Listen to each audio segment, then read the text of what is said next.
after Democrats suffered a major blow when the Supreme Court overturned Roe v. Wade.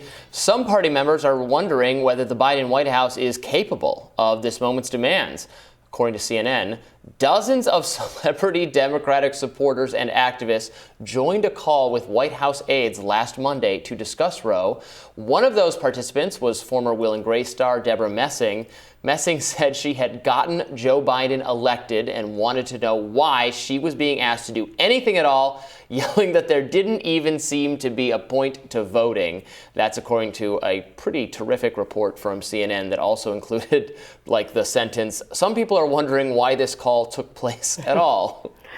Katie Halper, host of the Katie Halper Show Podcast, discussed this further in one of her recent podcast episodes. Let's take a look. I'm happy that Debra Messing is realizing how inept, or not even inept, because again, it's often not a question of inability, it's a question of choice and will. So I'm glad that she has somewhat of a heart and brain and sees that they are not rising to the occasion. But there was this guy, you may have heard of him, Deb. I just want to interject and just say, personally, I'm not willing to go as far as to say that she's got a heart or a brain. That they're all right. So it's a split decision on this Supreme Court. That's right. But one of the we need John Roberts to one of the bombshells, at least for me, reading through that was, I didn't know that Debra Messing had gotten Joe Biden elected. Right. Yeah, she did. There's that humility that we love about Debra Messing. Wow. But there was a guy named Bernard Sanders who Debra Messing really beat up on. When she wasn't busy beating up on Susan Sarandon, she was beating up on Bernie Sanders. Host of the Katie Halper Show Podcast, Katie Halper is here to tell us more. Welcome. Thanks for having me. Wow. I didn't know that Debra Messing had this immediate line to the White House. The Dobbs decision comes out and Biden people are they're thinking, oh, Deborah's going to be really upset about this. We better get her on the phone, make sure she's okay. We better get her on the phone. I mean, she did get me elected, so we got to get her on the phone stat. Yeah. And then she adopts this, I own you, talking down to him kind of, which is fine. I'm here for it. It's funny. But right. Go ahead, Katie.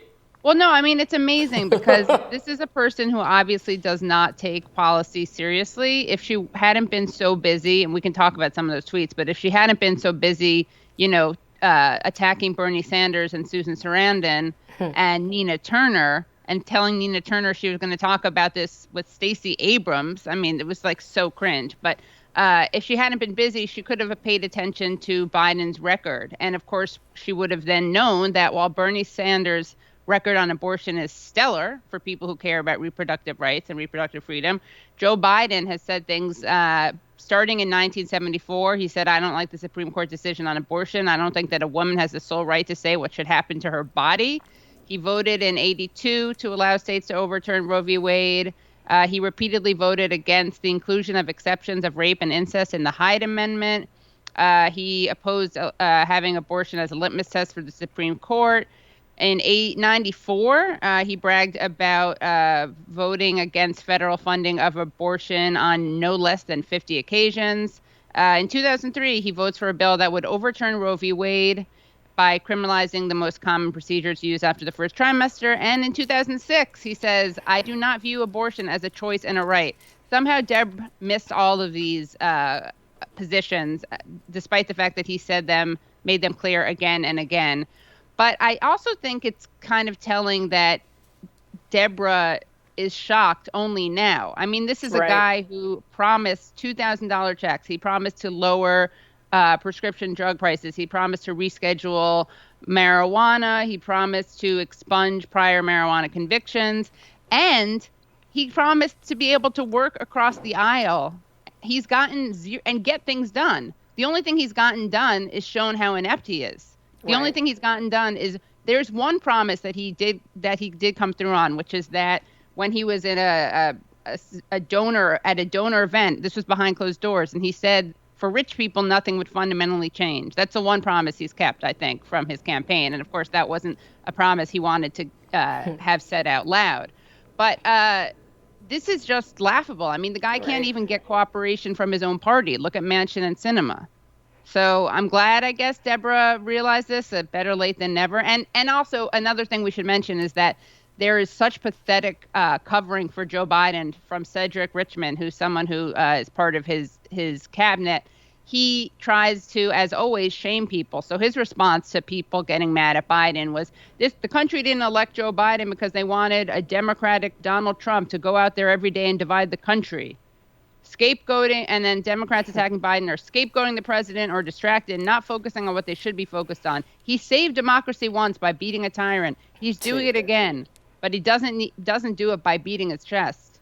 Okay, how about this? We don't care if you beat your chest. Why don't you just codify Roe v. Wade like you promised? Oh, there we go again. Another promise that you made. Right. It shows the misplaced priorities, I think, that the Biden team, because let's be honest, it's not Joe Biden himself. He's not planning out his strategy. You know, if he's even aware.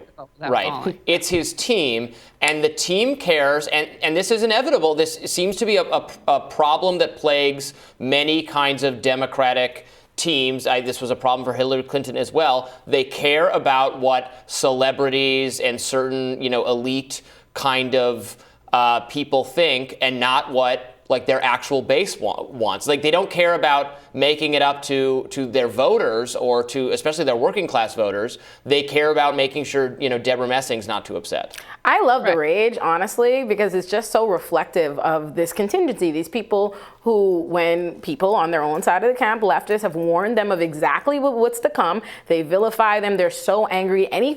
Any level of constructive criticism about the Democratic Party meant to move them in the right direction so that we can all get what we want. You would think Debra Messing would be aligned with us, Katie. But no, they were very, very angry. Don't say anything negative about the Dems. Don't say anything negative about Joe Biden, even if it would have prepared them and readied them for exactly this moment. I also think this, even the fact that she was able to call the White House and do all of this is a major issue in American politics in general, because why are celebrities, what qualifies Debra Messing to be, listen, I personally would love to be able to go yell at Joe Biden when it happened. I wish I could have picked up the phone and let him know exactly what I think, but they shouldn't be able to do this. And it's just not like I would love to give her the benefit of the doubt. Yes, some celebrities, just like anybody, can be particularly politically informed, but based on what we're looking at now, it's probably not the one. She's probably not so Republicans don't have any celebrities on their side, so there's no one for them to alienate and lose, I guess. Well, in fairness, y'all did your last president. Was a celebrity. Yeah, I got you there, Robbie. Yeah.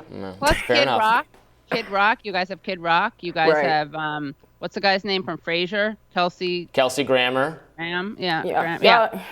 But also, I realized one thing when I was reading Cedric Richmond's response, which is so funny. The country didn't elect Joe Biden because they wanted Democratic Donald Trump to go out there every day and divide the country more.